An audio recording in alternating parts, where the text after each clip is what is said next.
চা খেতে হবে, চা পানি কিছু খেতে হবে, খেতে হবে না? নাকি রায়পুরার মানুষের কণ্ঠে জোর কম, শক্তি কম? শক্তিও বেশি আছে। তাহলে কি রাসূলের প্রতি ভালোবাসা কম? সেটাও না। রাসূলের প্রতি ভালোবাসা কম না বেশি? গ্রাম বাংলায়, শহরে, বন্দরে অশ্লীল গান বাজনার আয়োজনগুলোতে যখন শিল্পীরা অশ্লীল গান বাজনা করে, তখন সেই শিল্পীর সামনে যে সকল শ্রোতারা বসে থাকে, তারা শুধুমাত্র শিল্পীকে খুশি করার জন্য কণ্ঠ ফাটিয়ে দেয়। কথা বলেন ঠিক কিনা? কিন্তু আমরা তো আমাদের প্রিয় নবী, বিশ্ব নবী হযরত মুহাম্মদ সাল্লাল্লাহু আলাইহি ওয়াসাল্লামের জন্য এই জীবনটাও দিয়ে দিতে প্রস্তুত, ঠিক কিনা?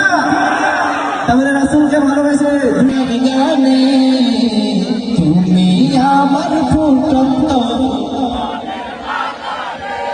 তুমি যে প্রিয় নবী,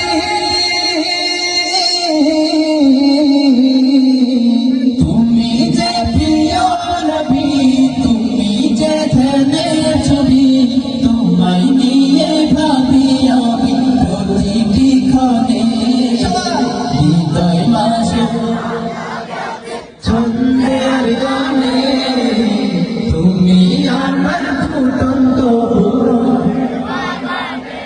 প্রেম বিরহে প্রেম জাগিয়ে ব্যথার সাগরে, ঝড়ের পাহাড় কাঁপুনি জড়োরা পড়ে, মানিক সুখের নবী যা কিছু আধার সবই, মানিক সুখের নবী যা কিছু আধার সবই, শ্রাবণ মেঘের মতো তোমার স্মরণে, হৃদয় মাঝে মালা গাঁথি ছড়ো। আল্লাহ আল্লাহ আল্লাহ আল্লাহ।